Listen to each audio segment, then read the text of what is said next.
Alright guys, so today I'm going to be talking a little bit about the drug lovastatin. And lovastatin is used to treat hypercholesterolemia, which is basically just saying high levels of not very good cholesterol.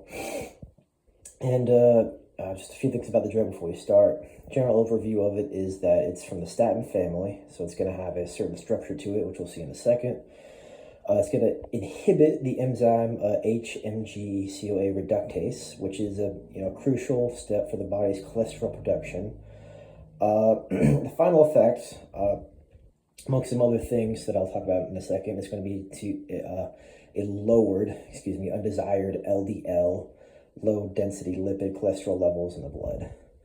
So next here. So these are some images from the textbook. The biggest or most important one here is just kind of this step, which is kind of the first step, or really one of the first committed steps for cholesterol synthesis. You use NADP and convert to NADPH and convert to NADP. You get that from the pentose phosphate pathway with NADPH there. But you can see here that this enzyme is kind of what's being inhibited by lovastatin here. And when you inhibit that, a few other things happen as kind of a domino effect. But first I'll go over the structure here. I mean, this is essentially the lovastatin. So we'll see here in a second that this ring, I believe it's this ring. I may be looking at it inversed or enantiomer, but you'll see in a second that there's a ring that is broken when it's active. I believe it is hydrolylated to break the ring, essentially. So it'll be active when it's hydrolylated. And this is currently the inactive form. And this X is kind of what it, how it differentiates itself from other inhibitors. That's what these are here. They're essentially other inhibitors that target the same thing. The HMG-CoA reductase. And the X is just slight variations of it. So you can see how lovastatin there. Mevacor is just another name for it. Or maybe that's the active form. I honestly did not check that. So these are some things from the textbook. I'm just going to summarize what they kind of have said about lovastatin, or just statins in general. The high levels of circulating cholesterol. This is the condition I talked about earlier, where it's just high levels of cholesterol. So they act as competitive inhibitors of that binding enzyme. They bind very tightly to it. So it serves as a competitive inhibitor, essentially, is what that was saying there. But the next part was saying a low inhibition constant allows for its continual use. The inhibition numbers is it's essentially used from the bulkiness of the statin. It's a very large molecule. We think it has it kind of changes the conformational changes of the enzyme there. So essentially, this enzyme, it's altering the conformation of it. The high degree of complementarity between the strains and the active site result in the enzyme's flexibility counts for the extremely low inhibition constants. So essentially, the low inhibition constant means that it's inhibiting it, but it's just inhibiting it kind of like a small amount. So in other words, you can still make cholesterol, which is important for doing necessary things in the body. Cells are made of a lot of cholesterol.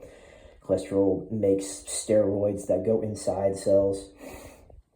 So this next part here is a continuation of that.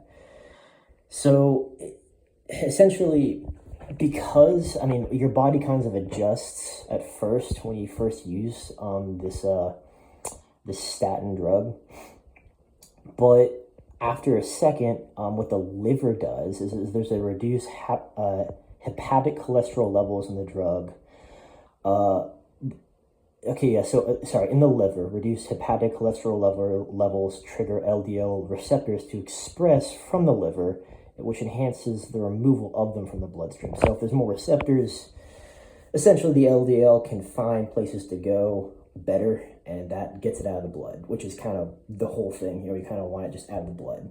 So it goes back to normal, at first, or at least it doesn't seem like there's a change, but essentially what an effect that this has, because all this happens to the liver, is that, it continues production like normal of other things, but the higher levels of LDL can, greatly reduce the amount of, greatly reduce the amount of low density lipids, which are the bad one.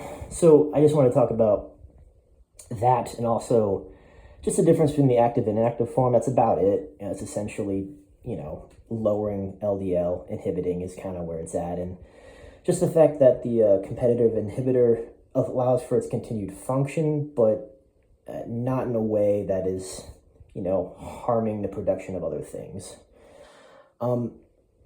So I was just kind of summarizing what I was saying a little bit earlier.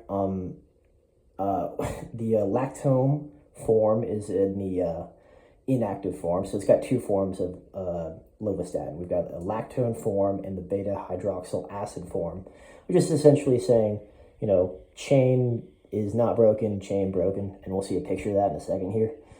Let me get that picture. Yeah, so here it is here. So you can kind of see broken chain, acid, non-active chain, believe. If you want, let me just unbroken chain. So this is the inactive form, and once it gets into the blood, hydrolysis will break the ring, and then it becomes active. So that's essentially it.